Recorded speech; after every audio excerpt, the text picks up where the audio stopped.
Welcome to the Golden Age of Cardboard podcast, where we remember a time when stacks of cards were held together with rubber bands and Mickey mantles were put in bike spokes. We hope you will enjoy and reminisce as you come along with us as we tell stories about the baseball cards from the Golden Age of Baseball. We will examine the state of the vintage baseball card market and talk to some of the greatest collectors in the hobby. You won't be hearing us talk about any chrome or shiny cards here. Now, to take you on this retrospective journey, here's your host, direct from the shallow end of the gene pool, my son, Mike Moynihan. Yo and hello everybody. Welcome to another episode of the Golden Age of Cardboard podcast. I am your host, Mike Moynihan, and happy to be here with you guys and for another episode. Again, just past the 1 year mark, and the support that I have garnered from people for this podcast has been unbelievable. Hundreds and hundreds of you listen every week. Hundreds and hundreds more watch on YouTube every week, and I couldn't be more happy with the response that I get, the letters, the private messages on Instagram. All of those are encouraging and inspiring and really keep me going. And so I really appreciate it. This is going to be a first tonight. I'm going to talk about a topic with my guest who is a subject matter expert in it. And it's always good to get smarter people than you, because this is a subject, and why it's a first is that I don't know a whole lot about this topic. Usually I like to talk about things that I kind of can hang with the discussion, and be able to actually add valuable input. Tonight, I will be adding very little valuable input, but I think I've got some good questions that I hope you guys will find compelling and have maybe even thought about yourself. The topic du jour is going to be vintage unopened. And whether it's boxes or packs or rack packs or whatever, there's a lot in the unopened space. And there's a huge niche for that. Niche, both, either. I don't know. But I'm going to talk about that with my guest tonight. It's Brandon from Brandon's Baseball Cards. And I'm really excited. He has a great channel on YouTube. He's going to tell you about that here shortly. And we're going to just dive into everything unopened. I'm really excited to talk about it because, again, not something I'm hugely familiar with. But first, I want to tell you guys about the show sponsor. We actually have a show sponsor, and we're very grateful for that.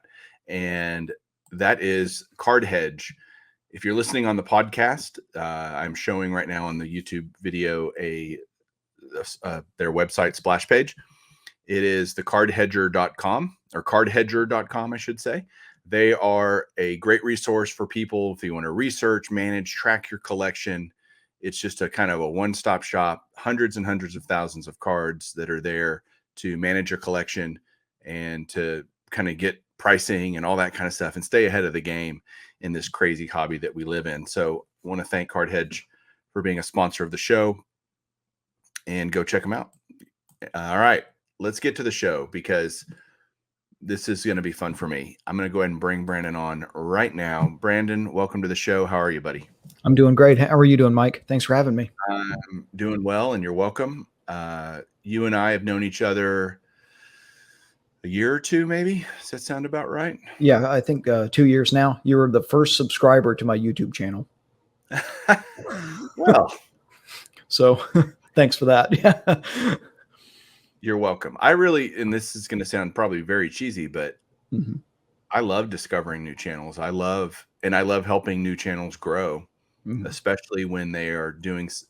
Here's the thing. You got to do something different, right? If you're just coming on to me, if you don't differentiate yourself, it's very difficult to stand out in the crowd and sea of YouTube content creators about the sports card hobby, right?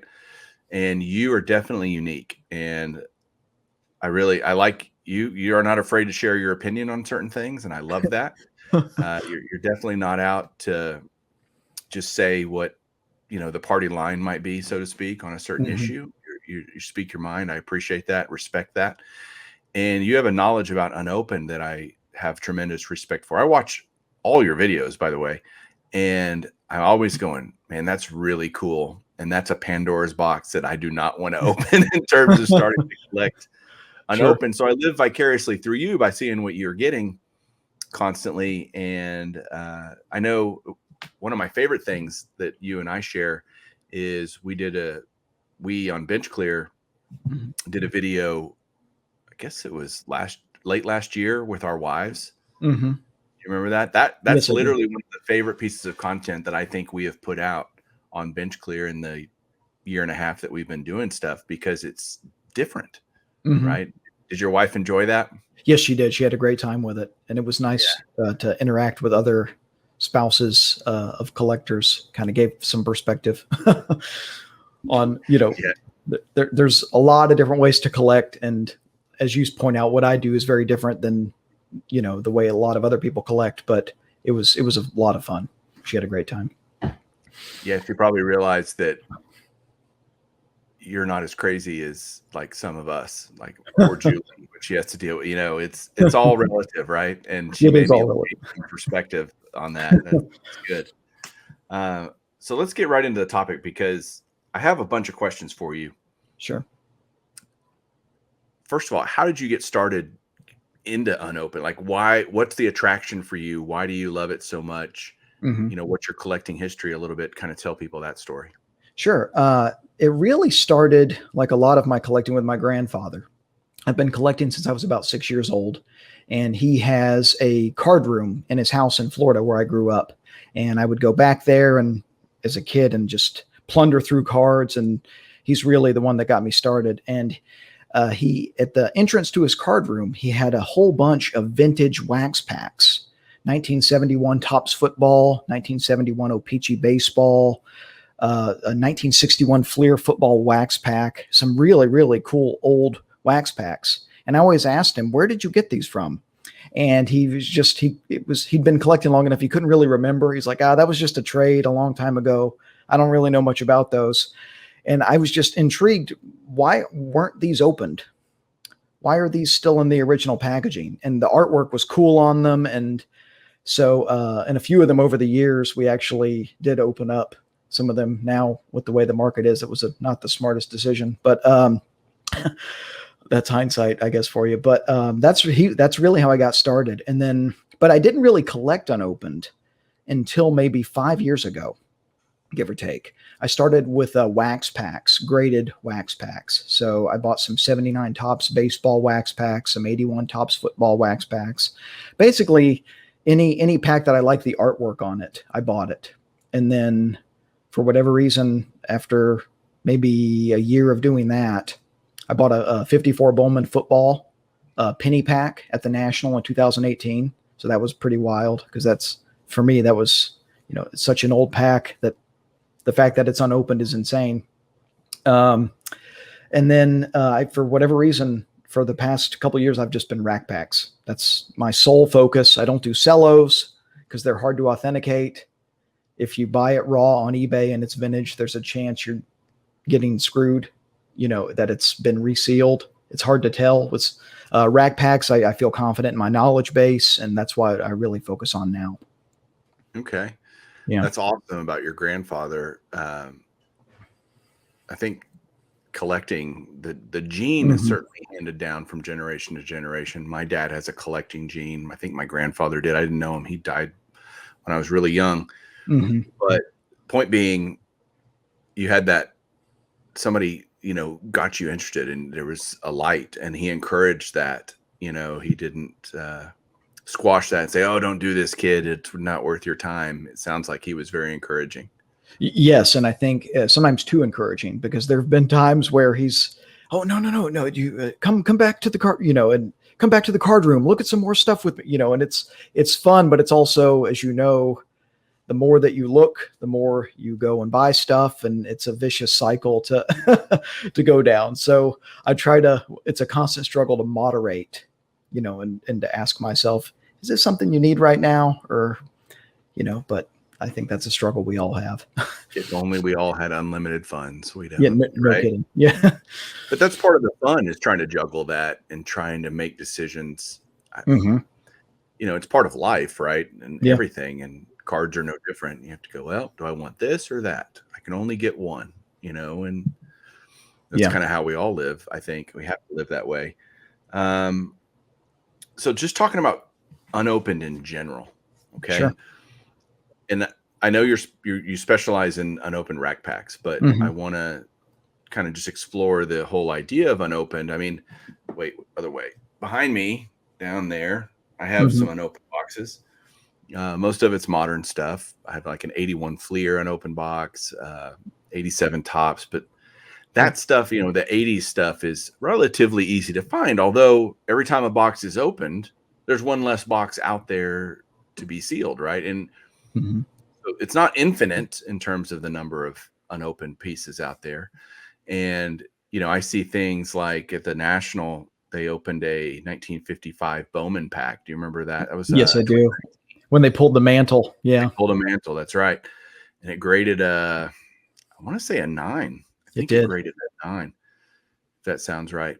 And I thought to myself, how awesome. I was like totally conflicted, right? Like so Mhm. cool that they opened that pack, and conflicted in that that's it. It's gone. Like it's not an unopened pack anymore.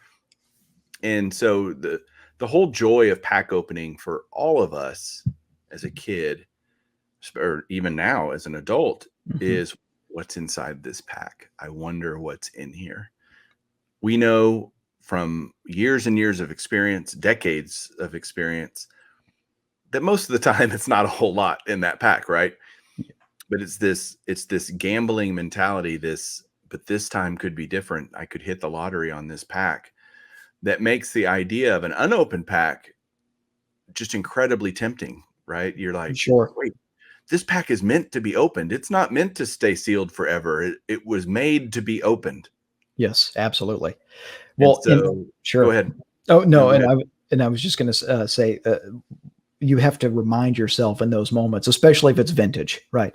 And there's still quite a bit of product out there, as you pointed out, from the 80s. There's a lot of 81 Fleer, 81 tops, even going into the late 70s. There's a lot of 78 tops still out there unopened, 79 tops out there unopened. But when you start to get to the really rare stuff, the 75 top, 76 top, 77, 1977 is really the point where the rarity starts to set in for whatever reason. Why That's the is that? You don't know the reason? um, not necessarily. It seems exclusive to cello and rack packs more so. It seems like 77 cello and racks. There's still quite a bit of 77 tops wax out there, but for whatever reason, cellos and racks are just in few and far between starting at that point. So anything past that, it's just doesn't make sense financially to risk the gamble. Of Even opening it. yeah, of opening it, because even if Even you if you have hit, yeah, even if you hit the best card in the set that you could yeah hit, yeah it's still worth more unopened than potentially what that card would be worth. Exactly. Well, to give you some perspective, I have a couple of 77 tops racks that I'm going to show, and these are probably $900 a pack, give or take. What are the odds that even if you open it, okay, you pull the Dawson rookie or you pull the Dale Murphy and it's a 7 or an 8, which happens all the time, could easily be a 7.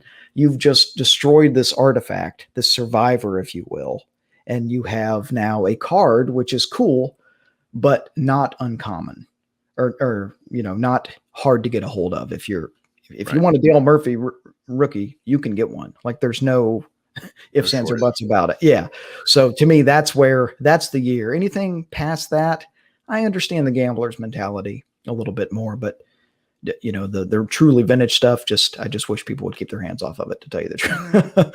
But I'm also biased because I want to collect it. So So the earliest stuff I've ever seen sure. unopened is in 2019. I believe Baseball Card Exchange had some 52 tops unopened Hmm. packs. Hmm. I think they had like a group of them or something like that. And the price was insane, like $250,000, something. This was even pre, Sure. hobby explosion. And I remember looking at that, and it was a series where you could not get a mantle. Yeah. So that wasn't even on the table of pulling a mantle, but because it wasn't in the right series. which is funny because they all look the same to me. How do you tell what series they are? There's Mhm. so much nuance to it. And again, it's an area that is quite frankly just like, God, I don't want to have to learn something all brand new. I'll just learn from Brandon. But what's the earliest stuff you've seen? Yeah, the earliest that there's some 51 tops that I've seen. I've seen 1948 Bowman. There was a find a while back of a partial box of 1948 Bowman baseball. Wow. That was just insane. It went at auction. I don't even know what it went for, but just and they were gorgeous packs, just cherry. I don't know where this box was preserved, but normally time takes a toll, especially on wax and things that tear easy. Right. And so that's probably the oldest that I've seen. The oldest rack pack that I've actually seen would probably be in person would be a 1957 Topps football rack that Kevin Savage Cards actually had at this year's National as one of his showcase items alongside a Mickey Mantle rookie card, a Topps Mantle rookie.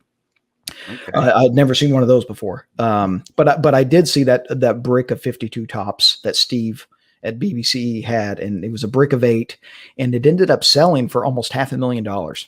Okay. Half a million bucks. And it wasn't the mantle. And I couldn't remember what the price was. yeah, on it. and they're I remember 90. it was way out of my range. Oh yeah, no, I just went by and just stared at it because it was just Right. amazing. But he was 99% sure it was the low series. It wasn't the Mantle series. So, the value in that is really in the fact that it's still unopened, without the Mantle, without the Jackie Robinson, without the Campanella, without some of these really key cards that you would want to try to get in an 8 or a 9. So if somebody wants to, investigate Mhm. buying unopened racks, Sure. or unopened just period. So Mhm. I would say for me, I would go, okay, I wouldn't mind having a 73 Topps baseball pack or a 73 Topps baseball rack because that's the year I was born. That's kind of this watershed set for me. I just really have a lot of in there. I mean, horrible pictures and horribly off center and all these Sure. things that are wrong with 73 Topps, but I still had it's still near and dear to me. So if I wanted to go out and find one of those, it's impossible to even find that kind of stuff. Yes, absolutely. I will say you have to find dealers that are willing to let go of it, which sometimes is the hardest part. There's quite a bit of unopened from the 70s around. The problem is a lot of the guys are like me, and once they get it in their collection, they're like, no, this is mine now. So if you want it, you're going to have to offer me something amazing in trade. That's why we trade a lot in the unopened community, because that's really the only way to get something awesome is to put something kind of pretty sweet on the table yourself as part of a trade. And so, but it's out there, but there's nuance to it, because especially with cello packs, there are cello packs that Steve Hart authenticated, that there was one guy in particular who was so good at resealing that he fooled Steve Hart. I forget the exact number, but Steve's the man, and he got a lot of packs past him that the collation we know now is completely wrong on the packs. So, for example, a 75 Topps cello pack cannot have George Brett or Robin Yount on top. It can't. Only on the back. You will see PSA graded versions floating around with Brett on top. People see it and go, "Oh my gosh, a 75 cello with Brett on top. It's got to be real. It's graded by PSA." Steve Hart is acknowledged. He just says, I think the gentleman's first name was Jose. He goes, he beat me. Yeah. And this happened years and years ago in the early days of grading. So you have to be very, very, very careful. Even if it's in a PSA slab, show caution, ask questions, find people that know about it and say, hey, is this pack look legit? Because you could easily get, you could lose a lot of money because there's a lot of money involved. So let me try to explain, and you can add in whatever I miss.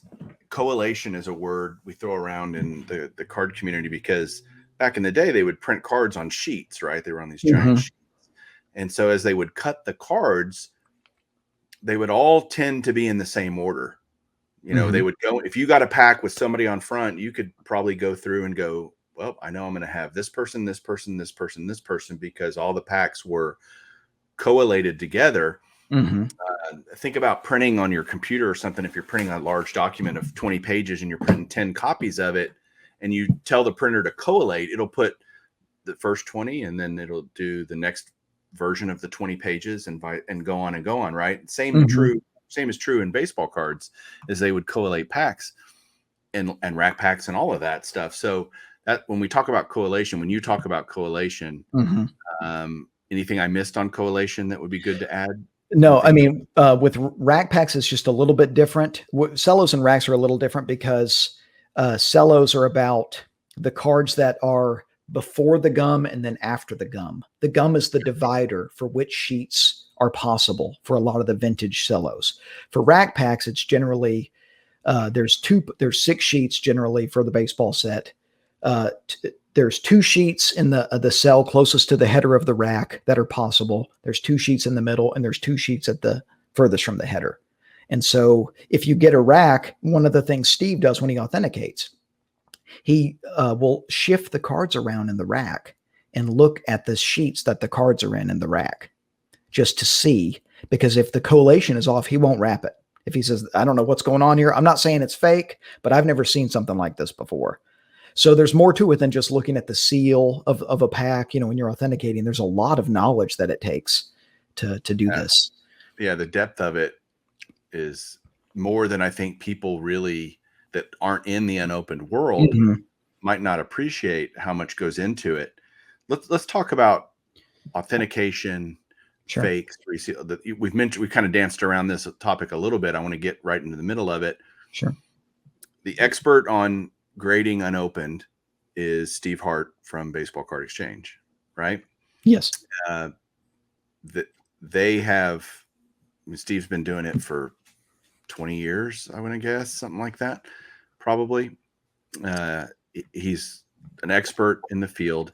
When you want to get a rack pack authenticated, you mail it to them directly to Baseball Card Exchange, and they will wrap it. And wrapping it just means they put their kind of seal of approval. They literally wrap it with cellophane has the Baseball Card Exchange logo on it, and you know, okay, this has been authenticated by Baseball Card Exchange. What does it cost to send an item in to get authenticated? And is it different for racks versus boxes versus other things? Yes. Generally, he will charge 8% of the declared value of the box. And they have a price guide on their website for here's how much this box would cost to authenticate.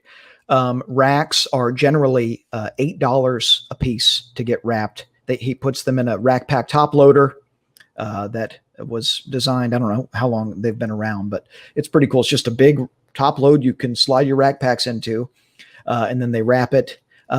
It's $8, or for an extra $2, he can put these black inserts into the top load to make the rack kind of pop against a black backdrop. He creates his own tuxedo for it. Exactly. Yeah. And I used to like the tuxedo look a lot more. Now, actually, I don't as much, because some of the racks that I've been trying to pick up, they're kind of, the cellophane's just different, really, for a lot of the racks in the 70s. And it just doesn't look as good with the tuxedo. Some of the 80s stuff looks amazing with it, but I don't know. I've kind of changed my stance on that, but we're allowed to do that as collectors. We can. Oh, absolutely. Yeah. As we age and mature and all these different things. I would think it's like anything else. In fact, maybe even more prevalent, that trying to fake resealing of packs and cellos and things is incredibly common. I mean, I hear about packs even today getting resealed, and put it back on the shelf at Walmart or whatever. So you can only imagine, the higher the value, the more it inspires crooks to do crooked things, right? Yes, absolutely. And sometimes they don't even try to reseal it. They'll sell a pack that is partially opened. I've gotten rack packs in the past in the mail, not advertised as such. You get it, and the last cell is split open. It's popped open. And the seller probably saw it and just decided, you know what? It's still unopened, I think, because I haven't opened it. So it's just blatant sometimes. But it can be tricky too, though, because there are some really, really good con artists out there that, especially with rack packs, if you ask Steve, he'll tell you rack packs are the hardest thing to authenticate. People think oh, that's the easiest to, or that must be the hardest to fake. Not really. And you have to, the ones that give themselves away are the ones that don't know about collation, the fraudsters that haven't done the research to, and that's why when I have, or a lot of the videos on my channel, I'm just pointing out fakes that are on eBay, just saying, okay, well, no, given what we know about collation, this is a fake pack. Someone's done something to this. Interesting. Cause if you think about, I'm thinking about how a crook would think, which is probably not a good road to go down, but I'm going to go down anyway. Sure. A wax pack is sealed and you can't see the cards, right? Yep. A rack pack, you can see all three cells and see the top card, see the bottom card. If you know the collation, in theory, you would know what other cards are in that cell, right? Yeah. Yeah. For the most of the time. Yeah. If you have a certain year, 79 tops, for example, and you won an Ozzie Smith, you know what, and you do the right homework, in theory, you could find what rack pack you have a really good shot of hitting an Ozzie Smith in, right? So, most of the time. But what's tricky about it, and this is where the breaking companies are so deceitful, right? They'll sell spots in a break, right? They'll sell, to stick with the 1979 tops example, they'll sell the entire rack pack. Okay. Everybody gets a card. Ozzie Smith in a legitimate 79 can only appear in the header cell of 79 tops. And so they're opening the packs going, oh, let's see if this cell has a Smith. Let's find the Smith. It's not going to happen.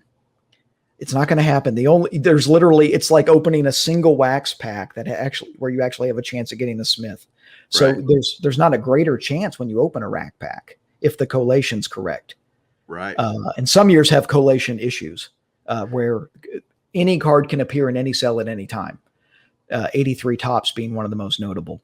But most of the time, tops put cards in only from specific sheets in specific cells. So anyone that's opening a 79 tops pack looking for Smith, header cell's the only place you're going to find him. But is it true? And again, I'm trying to learn here. Is it true if you look at that header cell in a 79 tops pack and Eddie Murray, if Eddie Murray is the guy that always leads, which card always leads to an Ozzie Smith, Sure. If you see this card on the top, highly likely that 3 cards down, you're going to find an Ozzie Smith. Absolutely. Yep. Is that true?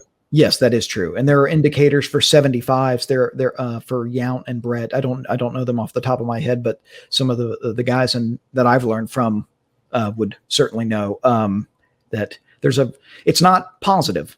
It's not a sure thing because they could switch the sheet or something could happen, but there's a very high likelihood given what we know about collation. That is fascinating to me that if someone wanted to figure that out back in the day, right? But back then you wouldn't have done that back in the day. I'm talking about in 75 or 76. I guess if you open enough of them, you would figure that out. Like, oh, this is going to be this group of players, So when you get it wrapped, it's $8. Does that include the authentication of the pack too? Yep. From Baseball Card Exchange? Yep. Okay. Yeah. And it's really a bargain because the top loaders, the top loaders themselves are around $5 a piece. So you're paying Steve $3 for his opinion on a pack. And what I really appreciate about him and his business model, and anybody that knows him just beams about him because he's just a fantastic businessman and he's so good at what he does. But if he's 99.9% sure it's legit, he doesn't wrap it. He has got to be sure or not. Yep. If there's binary for him, I've gotten packs rejected where he goes, I don't like this one little crinkle in the cellophane. I can't wrap this. Wow. Yeah. And everything he's rejected from me, he said, I'm pretty sure this is legit, but I'm not in the business of being pretty sure. So that's a great business model. Do you still pay the $8, by the way? If you well, They say on the website that if a pack is deemed to be not good, that you still owe money for the services rendered. He has never once charged me for a pack that he hasn't authenticated. And you see it over and over in the group, in the Facebook groups that I'm in. There's unopened groups on Facebook, if you can believe it. A lot of crazy guys like me that are just showing pictures of wax boxes and cello packs and things. But he usually will just say, don't worry about it. Don't worry about that. Well, this is the part of the show that the YouTube viewers are going to like and the podcast listeners not so much. But I'd love to have you show off a couple of packs that you have that you brought out to show. Sure. And these are my two most recent additions. And I'm pretty excited about them. No Hall of Famer showing on the first one, but this is a 1977. Sorry about the glare. This is a 1977 Topps rack pack that I got in a trade with another collector. I love the headers. I love, it's the headers always tend to mimic the style used on the wax packs and or the boxes, right? Yes. So the fonts and the colors and everything so that was 49 cents back in 1977 to buy a rack pack. Man, if I could go, I'd just unload the absolutely, and I'd go nuts, right? Absolutely. Yeah. And it's and I actually there's some really people out there that got in, but I got in at the bad time with the unopened market. I got in when the market was really taking off and prices were going up. A lot of my friends and people that I know in the community that have been doing it a long time, that got in when the market was much softer, if you will, they have more impressive collections than I do because they just were able to accumulate a lot more. So I'm in the, I'm literally down. That's true in the card world too, for sure. Like guys that got in early, that's true kind of in anything, right? I wish I would have bought Google stock, Oh, sure. 15 years ago. That's true probably of any market. But what else you got there? There is Lefty on top. So you got another 77 Topps pack. I'm trying to be descriptive. Oh, sure. Of course. Yeah. And he's got a beautiful Steve Carlton there. Does it change? I want to talk about values of rack packs or any pack really. Sure. But let's talk rack packs because you can see the cards and you can see the condition of the cards. You can see the centering of the cards. Does all of that affect the value of that rack pack? Definitely the player showing can have a very serious impact on the value. The condition of the cards does matter. The condition of the header matters. I actually have a 77 rack that I picked up on eBay recently that is currently Steve is looking at, and the header is just, I got a deal on this pack, but it's because the header's just, I don't know what happened to this pack, but it's just creased and nasty. I mean, everything looks legit. The collation looks correct. But it's just, I got a deal on it because it's just not quite as nice looking. So the condition does matter. There could be a major premium if it's a major star showing, right? So for example, these are both probably, I'd say the one with all commons is probably around $800. The one with Steve Carlton is probably $900, give or take, if I had to estimate. That's so fascinating because that's a $2 card. Yep. But it affects the value of $100, let's say, right? It does. Like that. Why? I just wonder. It's desirability. It's the presentation of the pack. And it gets even crazier with some players, like for instance, a 77 rack with Nolan Ryan on top, right? We're probably talking $1,500 to $2,000. Wow. Just to have a guy that, just to have Nolan Ryan on $5 card to have the right guy on the pack. Yep. And the market, the market is fickle like that. Some players really get a lot of love. Relief pitchers don't really get a lot of love. You can pick up a lot of cheap, Eckersley, Gaylord Perry, Bruce Sutter. Yeah. The Bruce Sutter market. I don't think I've ever met a Bruce Sutter unopened collector actually, but not to pick on him, but then there are some players like Ryan's one, Ripken is one, that were Ozzie Smith market's pretty strong. There's some players that just people go crazy when the card's showing. Interesting. So there are literally people out there that collect unopened of a certain player. Like I only want racks with Nolan Ryan on the top or whatever. Yes. There are Ryan collectors. There's Ripken collectors. There's some people try to focus just on specific eras, so for example, I'm really trying to focus on 1977 and earlier, just because that's where the rarity sets in. Like I said, some people just like 1 year. I know several people that are really focused on 1978 tops, cello and rack packs. And that's one of the only things they do. They just 78, 78, 78. If there's one for sale, odds are they're bidding on it. So there's different ways that people do it. Are there unopened rack pack boxes out there? Like, can you find a complete box of rack packs, for example, from those 70s years? Yes. I mean, but again, there are collectors that have them that, they'll be, I don't want to say they'll be buried with them, but it would take an act of God to get it out of their hands. I know one gentleman in particular, he has two almost full 1975 tops rack pack boxes. And those just don't see the light of day very often, is your point. Yeah, no, they don't. Because when they come up for sale, it is a single pack at a time. Usually, sometimes someone will put a big lot. I think there's actually a lot on eBay right now of like 17 BBCE wrapped 75 racks. I don't know why the sellers put them all together. You'd probably do better. It's much more cost prohibitive in a large lot like that. So people like me, I can afford one rack at a time. I may purchase 5 a year at this rate just because the market is so crazy. That is unbelievable. I was thinking about what else determines value. You've talked about players. You've talked about the condition of the pack, whether it's a rack pack or, if the cello is, I remember cello packs as a kid, especially like I bought a ton of 84 Fleer cellos for some weird reason when I was a kid. And the plastic, the cellophane, whatever it is incredibly fragile. Like, to imagine that, a corner doesn't get pulled up and ripped or part of it getting whatever is fascinating.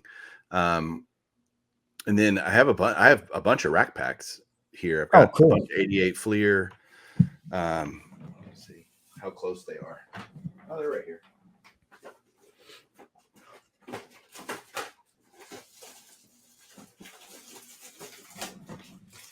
So here's an 88 Fleer rack. These are a dime a dozen. Literally, they're not expensive at all. Sure. But they're actually packs of packs. So you've got 3 wax packs in a rack pack. It's not exposed. The cards aren't exposed. Like, do you need an 88 Fleer rack pack? I got Well, they actually made racks like that for 1980 tops. They did 1980 tops wax racks. Really? Yes, they did. And they also distributed wax packs in trays. They put them in this little cardboard tray in sets of 3. They did this for 78, 77, 79. I don't know how far back it goes. I've seen a few 75 wax trays. It's just 3 wax packs and it's wrapped in cellophane and has the Tops logo and a price on top. And so there are people that just collect those, that just collect trays. These are actually from Toys R Us. And, that's cool. They were $1.29 at the time. And I think I actually paid less than that a couple years ago. I found these at an antique mall. Oh, okay. I just said, well, that's interesting. I mean, I like 88 Fleer. Yeah. They were like $1 a pack or something stupid. So I bought like a whole box of them. And I've opened, I don't know, half the box just for giggles. Sure. Because at $1 a pack, you can't find anything for $1 a pack nowadays, right? So yeah, no. And the joy you get out of opening it, the qualitative pleasure of it, and that's where it's hard to quantify some of it, because I know one of my closest friends in the unopened community, he occasionally will rip his stuff. He, on his YouTube channel a few weeks ago, he ripped a 1975 top cello pack just because he just loves the process of of opening packs, vintage and getting fresh mint cards out of packs. It's not something I would have done, but he had a great time with it and he did it. And, if you enjoy it, so that's where there's more to this than just value, and a similar sentiment to what you have expressed many times on your channel on the baseball collector channel is that I actually prefer down markets. I wish I hope the unopened market tanks, at least temporarily, so I can buy some stuff for cheap. And then, because it's great if you're a collector. Yeah. And people don't understand that when I say stuff like that. They think I'm crazy. Why would you want it to go down? Well, because I'm trying to buy stuff, man. I'm not selling anything. Yeah. But there are, there's so many people that sell stuff to fund their hobby. Mm-hmm. I think the definition of a collector is I don't sell stuff. Well, maybe that's not true. That's not fair, because there are plenty of people that I know that are really great collectors that do sell things to fund their hobby. So that's not really a fair statement, but I'm just not one of those guys. I don't. Sure. Well, I have a self-sustaining hobby, and there are times I've gone through phases with my unopened collection, where I'll be really into a certain product for a while. Like, I think the first 6 months of this year, I bought 8 or 9 83 Donruss racks, which is actually a very hard rack pack to get a hold of. Really? And then, you wouldn't know it. And it's the cello racks, they made wax racks too, but those are available where it's 3 wax packs where where it hangs. I went through a phase with that. And then I was like, I want to focus on the 70s stuff, the true vintage rarities that are out there. And so I, use part of that money to purchase, some of these other packs that I have. So I've done that. I'm guilty of that. So sometimes I have seller's remorse though, after there's been a few things I've let go and I'm like, oh, that hurts. I shouldn't have done that. So what's kind of your holy grail item? If you could say, I'd love to get this unopened piece of memorabilia, what would it be? Sure. I would have to say some of the really early, either early 70s or a late 60s rack. So like a 1968 Topps rack, that would be just amazing. I've once in a while, they'll come up at auction, maybe as 69 or 70 Topps, something like that.